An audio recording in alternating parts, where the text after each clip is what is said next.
thank you everyone for being here. Thanks for doing the follow-up from last month, 1A, focusing on digestion. Today, we're going to continue the train down 1B, which is the focus on dysbiosis. So today, the whole goal is to revisit this whole master philosophy concept, which we came up with as a way to understand how we as a company look at dealing with everything from general health concerns of the digestive system to more advanced clinical issues regarding things around the role of digestive dysfunction, oxidative stress, dysbiosis, and inflammation. Today, I want to basically pick up from where we left off because last time we talked about digestive dysfunction and how it really is the precipice of everything in the GI system. And I hope I laid a decent foundation in the understanding that issues with digestion will always lead to some sort of issue in the context of dysbiosis. So today we want to establish a little bit greater of an understanding, but I'd like to review a little bit just for those who necessarily weren't able to make it last time or they never watched. We all discussed the whole idea of digestion is absolutely paramount. One time I remember hearing this quote and I didn't really understand it until I learned a little bit more that eating food sometimes can be the most toxic thing you can do to your gut, even eating a really healthful diet, because in my opinion, the best diet in the world that's not properly digested in many cases is probably worse for you than the worst diet in the world completely digested because of all the downstream consequences of poor digestion. So if you have an inadequate breakdown of nutrition, that's going to be problematic on a few different fronts. If you have the downregulation of digestive secretions, that's going to compromise the body's ability to absorb things. And remember, we eat food to sustain us. January of this year, we started the body-wide analysis or the body-wide examination with the concept of energy is everything. And because we're all clinicians on this call, think about this. If you have a client who's ill, they need the ability to not get worse, but they also somehow need to muster up the ability within their body to regenerate, to push their body from dis-ease back to health. And the ability to break down food and absorb all the calories, which are the donating molecules for energy, but the micronutrients, the vitamins, the minerals that are the cofactors for turning those calories into energy is absolutely essential. And an important thing to always remember to dovetail into today, if you're not adequately breaking down your food and you're not absorbing it, each section of the microbiome along the way within the tube of our digestive system is going to interact with those poorly, partially digested contents, and there will be consequences to the microbiome, which we're going to talk about today. Just a quick brief from last time, looking at undigested proteins entering the colon. Well, most proteins are supposed to get absorbed fully in the small intestine. So proteins and amino acids getting into the colon can actually help feed a very specific division or strains of bacteria that have amino acid metabolizing enzymes that can convert those amino acids into things that we measure on, say, an organic acid test, hydrogen sulfide creation, things that really cause a lot of issues with the gut immune axis in the colon. If we're not digesting our carbohydrates properly, what can that do to our microbiome? Well, it's not just fibers that those bacteria feed off of. Undigested carbohydrates can feed very specific strains of bacteria that when they're overgrown, they can start as commensal healthy microbes, but can become problematic due to their populations. And we all know anyone struggling with candida or non-candida yeast, sugars and undigested simple carbohydrates are the direct thing that sustains their ability to thrive, especially after a course of antibiotics. Other aspects to consider, the generation of sensitivities, specifically food sensitivities, when foods are not completely broken down. And all of this will culminate in the external influence of the foods we eat, our ability to break down the foods internally will basically change the terrain with which the microbiome is basically comprised of. And it's the terrain as well as the germ that causes the problem. So today we're going to pick up the story after digestion. Within the whole master philosophy or the master plan of today, we're focusing on the products that are addressing dysbiosis within the foundational aspect. So this is going to give us a great way to close off section 1 and dovetail into section 2 next month, where we focus on immune activation, oxidative stress, and various things that help us from a global perspective when it comes to degeneration and inflammation. So I like to establish first principles. I like to define boundaries when we're using a term. because in the health world, I don't want to say the alternative health world, the health world as a whole, the more popular a concept becomes, the more we start talking about it like we know what everyone else means when they use the word. The word dysbiosis is one of the most popular words that clinicians use, but I think we should really establish our own personal understanding of what dysbiosis is. So, from my framework, it is defined as an imbalance in the gut microbial community associated with disease, because it's almost always certain that dysbiosis leads to disease, or any kind of degenerative condition probably had a dysbiotic manifestation at some point years before the disease showed itself. Now, the context of the imbalance is important.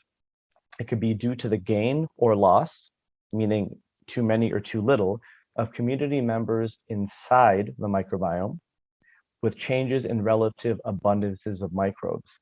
And I do believe that as much as we know about the human microbiome, there's so much more that we don't know. And the day will come where we will have designer probiotics that are perfect for each one of us as a unique individual. But for now, we're really still working with patterns, understanding what we see is presented on a functional lab test, but also what patterns are being manifested through the good old art of symptom analysis that your client is presenting. To understand dysbiosis, we have to understand how the microbiome comes to be, and how nowadays more than ever, we're seeing changes in the inception point of an individual's microbiome. Because we can't improve upon nature. The whole natural way that we were meant to get our first probiotics is actually going through the birth canal. Mom's vaginal microbiome inoculates the baby based upon its ability to go into the orifices of the nose, the mouth. The skin is also going to get exposed to that. And if that baby is, we'll call it appropriately breastfed when possible, there are very special carbohydrates in breast milk that actually are indigestible. They're fibers, specifically oligosaccharides, that are designed to build the very first strains of microbes that we get from our mom. The bifidobacterium, the lactobacillus you hear us talking about, are actually designed to be fed after they've been inoculated by this whole circle of life, which is an ideal state of a vaginally born breastfed child. But there are different permutations, and we have to understand that there are scenarios where ideal just can't happen. So sometimes you have a vaginally born bottle-fed baby. And the reality of this is the exposure of the baby to those proteins that are not necessarily ideal from an immune perspective, dairy-based proteins, soy-based proteins, whatever, can overly sensitize the immune system at a young age. And the lack of those specialized oligosaccharide fibers are going to potentially compromise the building of a healthy gut microbiome during those first critical few months of life. The side of the equation that we call a C-section, which is absolutely essential to save the baby and mom in certain cases, really does put someone behind the eight ball. And one of the first questions I ask all my clients is, how were they born? Because a C-section baby's first microbe exposure is more likened to that of the skin of the first few people who touch them.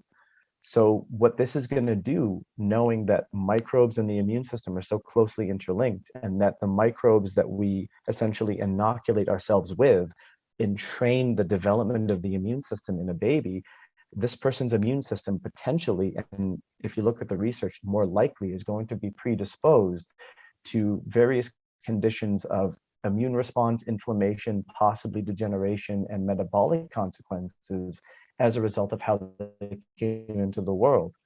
Does that mean that they're screwed for life? Absolutely not. But it's our job as clinicians to help guide them back to an ideal state for them as an individual through the use of therapeutic supplementation and all the other things that are adjuncts that we know work incredibly well when we bring them all together as optimal variables. So after the birth story is established, then there's the critical development phase. So the first 3 years of life is when a human creates a finalized, and I use that word finalized very contextually, it's an adult-like phenotype of their microbiome. So the quantity and the diversity of an individual is pretty much peaking at the age of 3. But it's what that child does from a diet and lifestyle perspective that ultimately develops that. And if anyone on this call has kids, you've seen your kids put their hands on the dog and put their hands in their mouth, or just find something on the floor and start sucking on it. Believe it or not, that child is actually educating its immune system, and it's adding diversity to its microbiome. In some of those cases, those things go very, very wrong, where there's a great degree of upset. But every virus and every infection, when not severe, is actually an opportunity for the immune system to educate itself better. So these first 3 years of life become very important to the development of that person, and knowing what that person who you may be dealing with ate during those critical windows, how long they were breastfed for, how early they were introduced to solid foods, might give you some clues as to where something may have gone off, off the road from ideal towards some degree of compromise. And as we move through life, nothing in the human body is ever static. And this is such an important thing. Our microbiomes can change in as little as 12 to 24 hours if we totally overhaul our diet from a vegan diet to a carnivore style diet. So there's this massive dynamic flux, even though we have a finalized microbiome by the age of 3 in terms of quantity of microbes and our own unique diversity, which is kind of like a thumbprint. Every decision you make, from a diet, lifestyle, supplementation, emotion, geographically where you plant yourself in the world, believe it or not, will have an influence in how your microbiome develops. Because when talking about dysbiosis, we need to understand that it is a progressive thing that doesn't typically happen overnight. There may be some, random occurrences where someone had a severe bacterial infection or food poisoning or a viral infection, and they know definitively that moment something in their life changed. But the vast majority of people develop dysbiosis in a progressive manner. So I think it's really important that we understand that all the inputs of our existence up until the point of the here and now, when we may be going to the doctor or the health practitioner saying, I have digestive issues, they've been here for a few months, I've tried everything that I know and nothing's working. We have to become like that of a Sherlock Holmes in decoding, well, what inputs have really affected you over the course of your life, and what is the first decision we as practitioners want to implement to see if we can start pushing you in the right direction.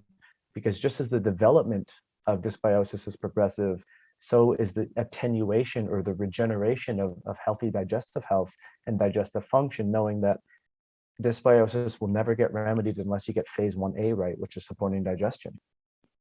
So when it comes to the gut, what could really go wrong? How can all these things really start to develop? We have to understand this in terms of a little bit more vivid detail, because in modern lifestyle, there are so many things that are working against us just based upon how we come into the world, and to the fact that the quality of the food we're eating is not what it was 50 years ago, or the quality of the water we're drinking will prevent us from getting some kind of, bacterial waterborne infection.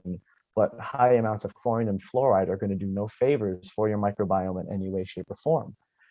And there's a ton of research out there. There's so many of these kinds of graphics, and I call these perspective graphics, because we have to understand what's really being taught to us here so we can start using what I call systems thinking in terms of understanding what we're up against when someone's presenting dysbiosis.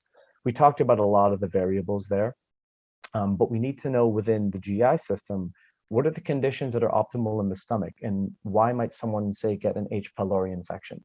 What are the conditions that are optimal in the small intestine, and why might someone manifest SIBO?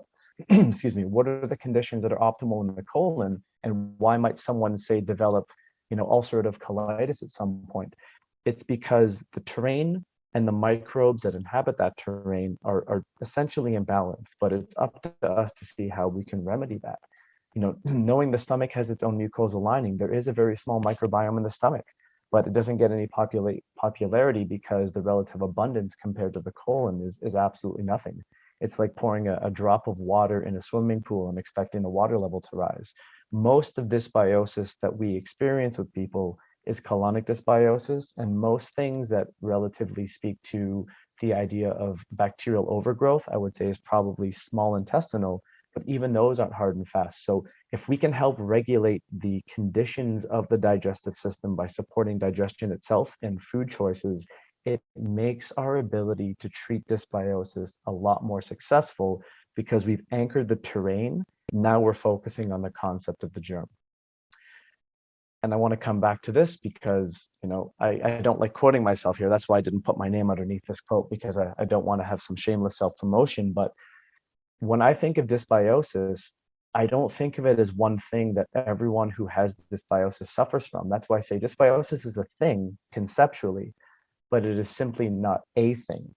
The concept of dysbiosis is quite varied. And when it comes to remedying someone on an individual basis, this is where we as clinicians will read the research and understand maybe what herbs, what strains of bacteria, what foods are really good if someone has a problem. But how do you actually cleanse and replete and sustain that? That's where, the anecdotal evidence that N=1 stuff really does come in with what you see in your own clinical settings. Because dysbiosis itself as a condition isn't static, it's a progressive scenario. Someone may have very mild dysbiosis, and I've experienced this, where I give someone a probiotic and I give them simple digestive enzyme, and all their problems go away because what they were dealing with was a very mild imbalance. But let's say you're dealing with someone who has something like type 2 diabetes, which we have definitive research that the phenotype of a diabetic's microbiome is very, very different from that of a healthy person. Well, how long does diabetes, the adult onset version, take to develop? It could take 2 decades to develop itself. So clinically, my brain goes to the idea that, well, if that person has been developing this steadily for the last 2 decades, it's probably fair to assume that their GI health has been very imbalanced in and of itself for the last 2 decades. And I'm not going to fix this by simply giving someone a Cleanzyme and a Theralac Pro in 4 weeks. I always say this to the clients in that case where I've been working with them and they're in that state. I said, how long have you been suffering from this condition we're talking about? And if they say a few years and their expectation is that I'm going to fix it in a week or two, I kind of reframe the reality, because the march into this, as I mentioned, is a progressive thing. The march out of it has to be, because physiology only moves as fast as physiology feels like moving. And we have to get all the variables right. That makes you more of a rock star clinician when you can nail all the notes in the song, whereas sometimes it's a wild goose chase for a while until you figure out what that one major breakthrough is for the person. Because the driving factors of dysbiosis are many, and I think we need to understand a few things here. If you look at this graphic, the GI system is at the center of it because it is the largest, it's the mother microbiome within the human body. But you have to remember, there are very many axes that are being elucidated. The gut-brain axes, the gut-lung axes, the gut-skin axes are just examples. There are many more that we've talked about. So we have to understand what happens locally in the gut from a dysbiotic perspective has the ability to become a systemic problem. It also has the ability to become an acute or isolated problem in a different microbiome, because we have to remember, anywhere there is a mucosal lining or an orifice, an opening, there are microbes, but we also have microbes on our skin. So anywhere there are microbes living, we have the ability to develop a dysbiosis that is multifactorial. And the driving factors are the major things that I've listed here that I see, and I'm sure you all agree with me, all play a role that sometimes has a multiplicity effect. Because antibiotics, we know, are massively affecting the microbiome for a minimum of 6 months, even after a short course, sometimes years. I personally had experience with doxycycline, and it's taken me a year and a half to really start to get a handle on just how different things are after a necessary course of antibiotics, which can save your life but has unfortunate consequences. And I ask all my clients, how many courses of antibiotics have you had that you can remember? Because when I was a kid, they gave antibiotics out like Pez candy. Oh, sore ear, antibiotics. Scratchy throat, antibiotics. Sometimes you'd walk in for nothing and you'd leave with an antibiotic prescription and you didn't necessarily know why. It's because we didn't have the understanding and the research we do now. But think about diet. Everything you eat has to get, to some degree, influenced by your microbiome and influences your microbiome. So every choice of what you put in your body will either push you in a better direction or push you in an unfortunate worse direction. Stress, I won't call the great equalizer, I'll call the great imbalancer. Because we have to understand stress is something we can experience, but we can't necessarily measure it. We can't perceive it other than our own subjective experiences. But the body only knows stress from a perspective of responding to it. So our knowledge as a clinician will go, well, if this client is under stress, that means they're going to make a lot of cortisol and a lot of stress hormones. And that means their sympathetic nervous system is going to be upregulated, which we know compromises digestion. But also we have these things in our gut called enteroendocrine receptors. And these enteroendocrine receptors are going to influence the local terrain when a lot of cortisol is binding to them, because it's going to be giving the body the signal of responding to stress. So we have to decode these kinds of things, as well as poor sleep. Emotional patterns are huge. Again, if this is not something you're comfortable with, having someone in your clinical team that can address this stuff is massive, because I've never met a depressed person with a healthy gut. I would like to be proven wrong, but I just haven't. And then there's things like lifestyle and environment. You know, how fast paced is your client's lifestyle? Me working with pro athletes, I have to follow their lifestyle. So everything to some degree is a compromise, and my goal is to optimize that compromise in my working with them. And then there's the environmental aspect, which I think is really underappreciated. How much time do we spend inside, maybe in a room that's not being cleaned with an air filter, under poor quality halogen lights that are making us sick, versus how often are we outside in the sun with our feet on the ground, allowing our bodies to vibrate with the natural environment that is actually meant to keep us healthy. So the driving factors of dysbiosis are multifactorial, and the more we can understand not only the influence of these factors in our client, but the network of connections within the body that dysbiosis branches off to, it really allows us to understand why something like type 2 diabetes, the mitochondrial dysfunction, or cancer has some area of opportunity to improve if we treat dysbiosis and remedy poor digestion. Because there are such things as dysbiosis patterns. And these are things I've personally experienced in working with people over the last few years. They're places where people get stuck. So you can have a sustained dysbiosis pattern that is just very recalcitrant to being treated, which means you've tried all the protocols, you've tried the antimicrobial herbs, you've tried the fasting, you've tried this, that, and the next, and it doesn't seem to work, which means that there may be something else there that we have to think about. And my research in this, led me to understanding the concept of recalcitrant species. So just like we can develop an antibiotic resistance, it's fair to say that I'm sure some microbes can develop some degree of resistance to natural remedies. Or we have the inability to clear infections with our own internal antimicrobial peptides, or we're lacking the right kinds of microbes to crowd out the ones that are causing problems because they hide under things like biofilms. So we have to know that sometimes to get at the microbes, we have to clear biofilms properly, or at least try to. And then once we've actually made some headway there, we can start adding in our anti-life agents to deal with potential bacterial overgrowth. But sometimes you may have bacteria plus yeast, or maybe you'll have bacteria plus yeast plus parasites. They could all be there, or any permutation of this could be in someone's system, because the human body is an incredible, organism in that it can survive, but it may not thrive because there's too much there that's making that person sick. And we haven't even talked about the concept of viruses, but if you take the German biological medicine approach, viruses are the initiation point that attract some of the other things, because we attract the things we need to help. How can I word this properly? If we're unable to break something down or metabolize something, there might be a species of some strain of bacteria or some yeast species that will be attracted there to finish the job that we can't perform ourselves.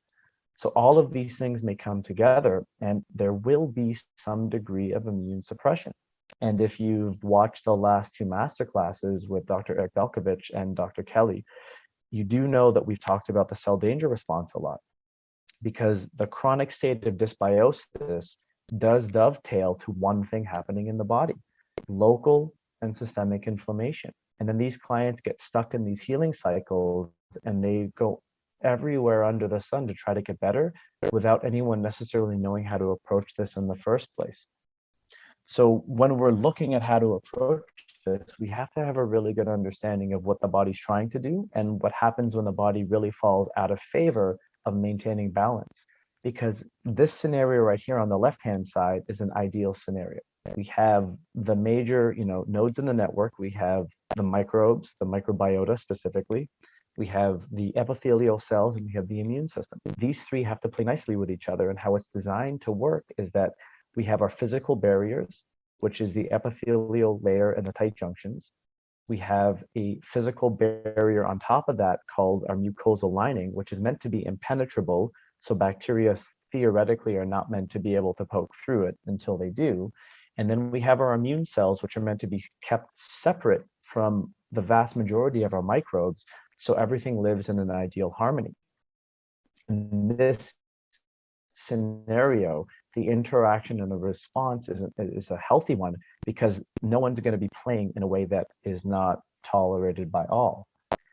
If you look on the right-hand side, we see a totally different scenario. We see a very thin mucosal layer, which means that not only do we potentially have an overgrowth of bacteria without them equally having a space to live, which potentially can crowd out some of our healthy strains, with that physical barrier being compromised, those microbes are going to interact with the epithelial lining and the immune cells much more frequently, which is basically going to sound the alarm, because what dysbiosis does first is it overrides our physical barriers, which then overrides our chemical barriers, things like antimicrobial peptides, natural antibiotics that certain strains of bacteria make. And when that happens, we run into this issue of immune tolerance being lost. And if you look at the research that connects to things like autoimmune conditions, autoimmunity is the body not able to distinguish self from not self. So that loss of immune tolerance always connects to what happens in the gut, because 70% of our immune cells reside here.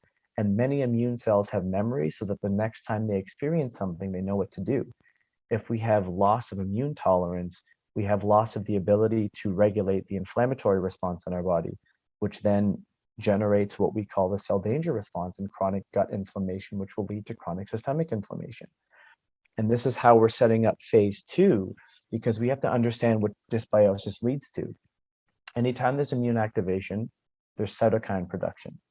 And these cytokines that our immune cells make are basically chemical messengers to tell the body it's in a state of crisis. And crisis will always connect to inflammation. Why? Because inflammation is the initiation of the attempt to heal of the body. But when that inflammation is never silenced and it becomes a chronic state, this is where we start to experience oxidative stress. And oxidative stress basically is the internal degeneration of our health and vitality, because the quality of our tissue is breaking down because we're lacking the ability to resolve the inflammation, and we're lacking the ability to make adequate amounts of energy to regenerate and restore health and vitality to ourselves. So this is basically the base recipe for the cell danger response, which I hope everyone on this call has had a chance to read or dive into, because I know Jeff P sent out some great links and some connection points after our talk with Dr. Eric, because I really understand what he's trying to promote. And I really do understand that his perspective, I feel, is very correct, that the cell danger response is the pathway that most people take to degeneration, and it has to start somewhere. So when we're understanding how to address dysbiosis, we have to understand what is going on and where it's happening, because we know it becomes a systemic problem. We have an altered immune state, which I've talked about. We have a heightened vigilance of the immune system and some degree of enhanced systemic inflammation that will always take health away and vitality away from the body. We have loss of our physical barriers, so we have a lesser ability to keep things that are meant to stay in our digestive system out of our general circulatory systems, the cardiovascular and the lymphatic system, which we've talked about before. We have changes in the activity of the enteric nervous system. So this is the nervous system that regulates all of our digestive secretions. We have a lesser ability to break down food. We have a lesser ability to clean out our own digestive systems when we're fasting. So that will layer itself in and theoretically enhance the state of dysbiosis. We have changes in what's called postbiotic synthesis, things like short-chain fatty acids, urolithins, various things that our microbes make to actually help enrich the environment that they want to live in, become altered. And rather than improving metabolism and lowering inflammation, which is what something like butyrate does, we have elevations in short-chain fatty acids that have been shown to imbalance circulating blood sugar levels and make people more predisposed to becoming insulin resistant. What this ends up doing when it gathers together is we have a top-down, so brain down to gut, gut-brain axis, and gut back up to brain via circulatory system. We have dysregulation of the top-down, bottom-up systems that speak to each other.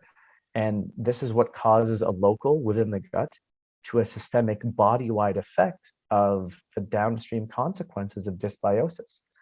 So I know that was a lot of information to throw at you guys, but I really do want to illustrate just how nuanced this concept is, and that when you are working at remedying dysbiosis within the digestive system, you really are helping someone systemically get in a better state, because to heal, the body needs energy and the body needs adequate reserves of it.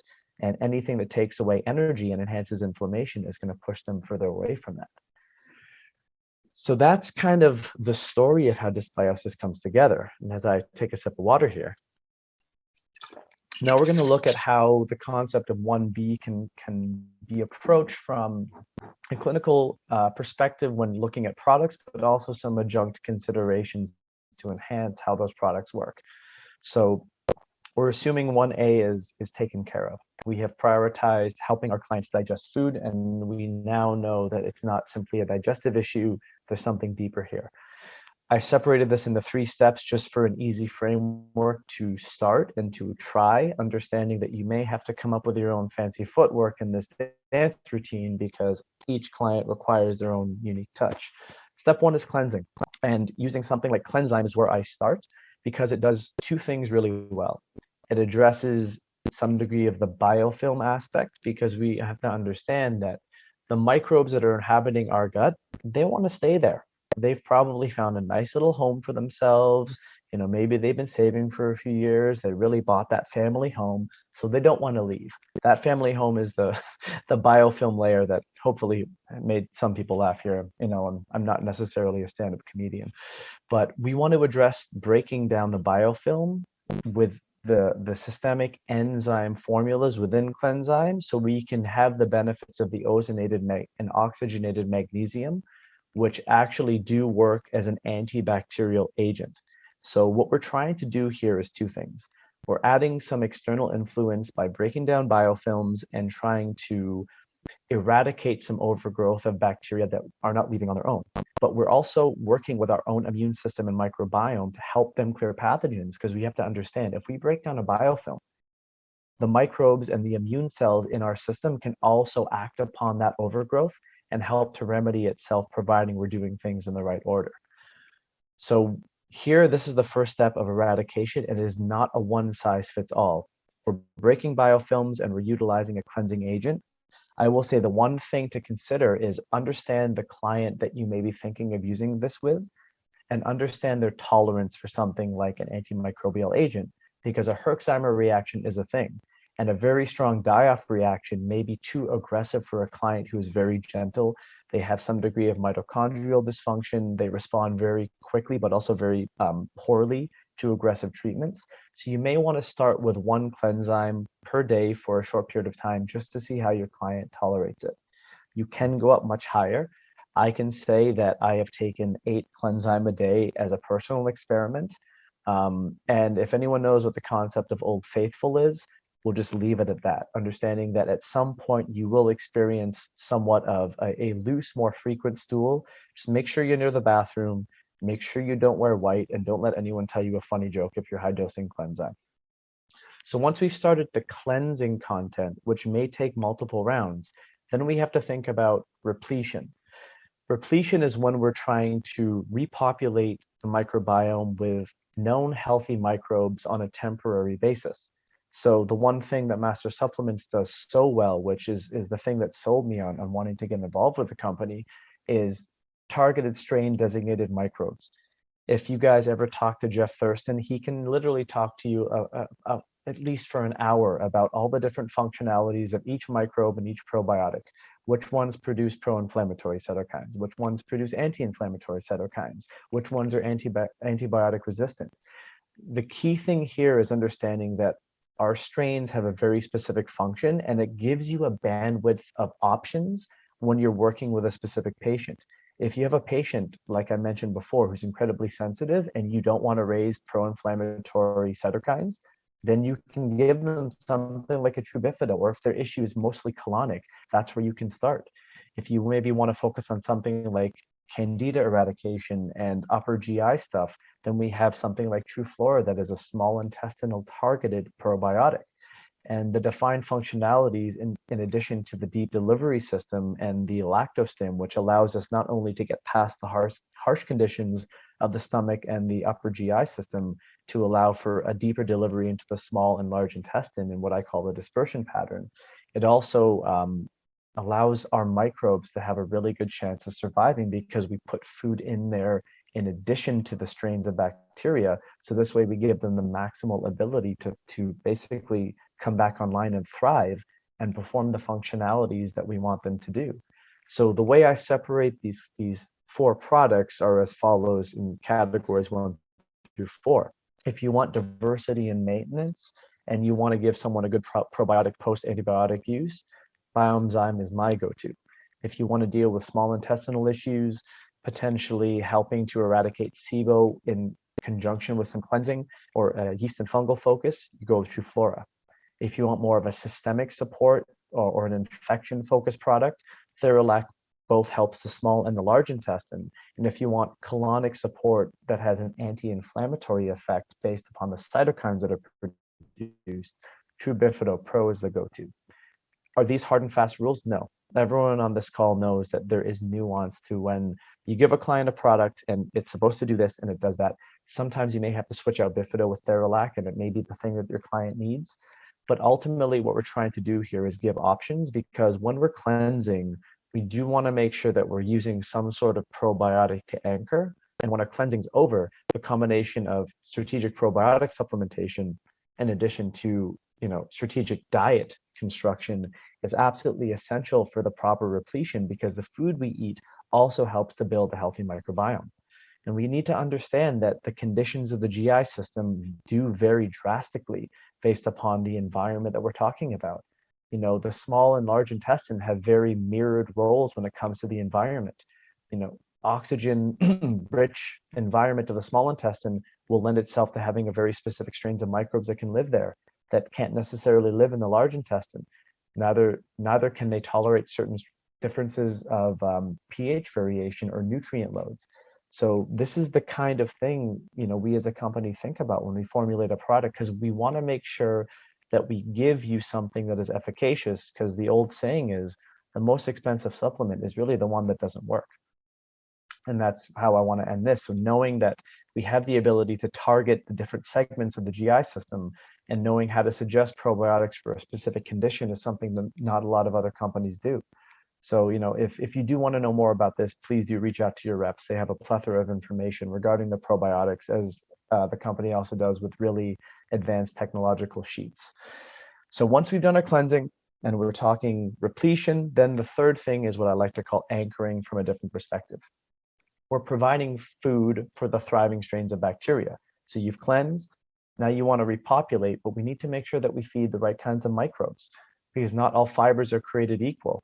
There are certain fibers that are put in food-based supplements that, how can we say this nicely? They give people the ability to look 6 months pregnant if they build up that much gas temporarily in the GI system upon consumption. The thing that you want to do when it comes to fibers is you want to feed the populations of microbes that you want to live there, but you don't necessarily want to feed the guys that you're trying to get rid of. And understanding that certain fibers have different Dalton-based weights, so they have different osmolarities. They can actually feed very targeted strains of bifidobacterium and lactobacillus-based strains just based upon the research that certain companies have done. And this is essentially what things like True Fiber, Sun Fiber, and Betazyme do. They feed microbes, but they also help attenuate an aggressive immune response to also help it keep inflammation low while you are eradicating dysbiosis. And I do believe fibers are in many cases neglected because of the perception around fiber. Most people think fiber is only there to help with regularity, which is true of certain kinds of fibers.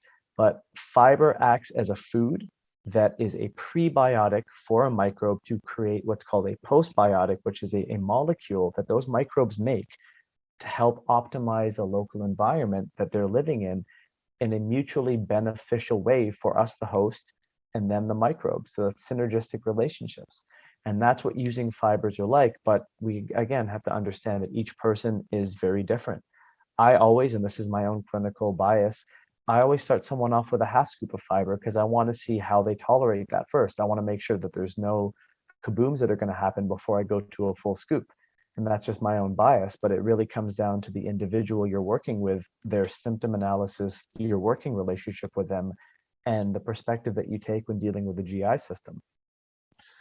And then there are the adjunct things. I did mention that you have to nail 1A. If digestion is not supported, it will always hinder your ultimate ability to benefit from something like a probiotic or a prebiotic. But there are those other scenarios where layering in additional clinical interventions is very beneficial. Modification of diet is paramount. If you know someone has triggering foods, they have a wide scope of food sensitivities, making sure that you're getting those excessive stimulatory proteins out of the diet. In some cases, it could be lectin proteins. In some cases, it could be grain-based proteins. Whatever it is, the more that though they're present, the more they're going to drive a temporary acute inflammatory response and take away from your ability to really help that person. Excessive carbohydrates, problematic fibers, all of these really do have to be removed to give the body the ability to relax. This is what I do believe that certain diets do for the benefit of the body. There's nothing magical about a carnivore diet. There's nothing magical about a ketogenic or a paleo diet.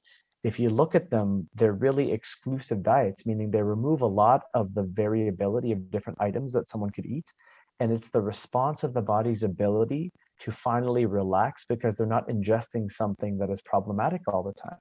So diet is a massive piece of the puzzle, as is proper stimulation of the nervous system. We've had many talks regarding the gut-brain axis with these series of videos we've been doing, and we need to know that sometimes we need a little bit of sympathetic stimulation to balance out the body and upregulate energy. But most people are lacking the ability to access the parasympathetic side of the nervous system, because to properly stimulate the release of all the digestive secretions, to properly stimulate peristalsis, to properly break down and absorb food, we need parasympathetic activity. So however we decide to help our clients balance out their nervous system and reduce stress, that's going to have a multiplicity effect in terms of how beneficial it is. And then solidifying sleep hygiene and circadian rhythm. We're governed by light cycles as beings. We can't get away from the fact that a poor night's sleep will definitely compromise your health the next day. And if you have a series of poor night sleeps, you'll dysregulate circadian rhythm, which will alter our ability to essentially run every organ in our body to some degree.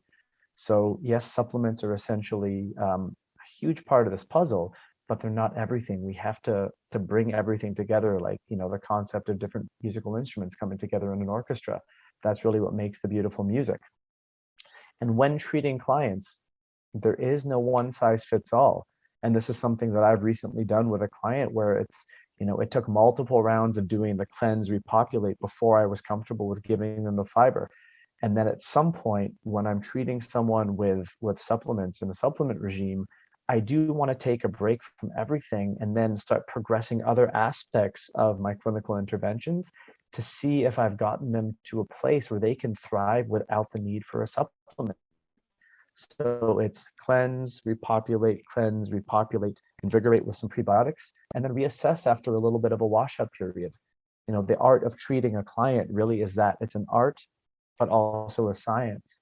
And I'm sure everyone here can think of one person that they've literally thrown the kitchen sink at and like, oh my God, I can't figure out what this person needs next.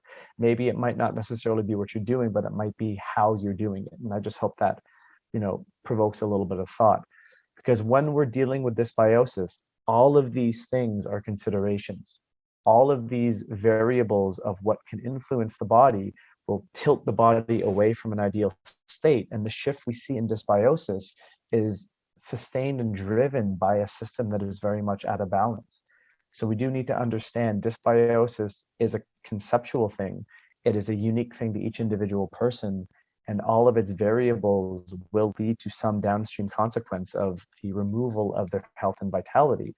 But it's up to us as clinicians to be really, really thorough in our ability to investigate and understand what that client's experiencing, recognize patterns on blood chemistry tests, stool examinations, urine metabolic analyses, and then picking the right starting point and the right adjuncts to hopefully help that client progress to a place where they've been wanting to go for quite some time. So on that note, everyone, 1B was pretty heavy. Please be here next month for examining phase 2, which is going to be oxidative stress, inflammation in a general sense.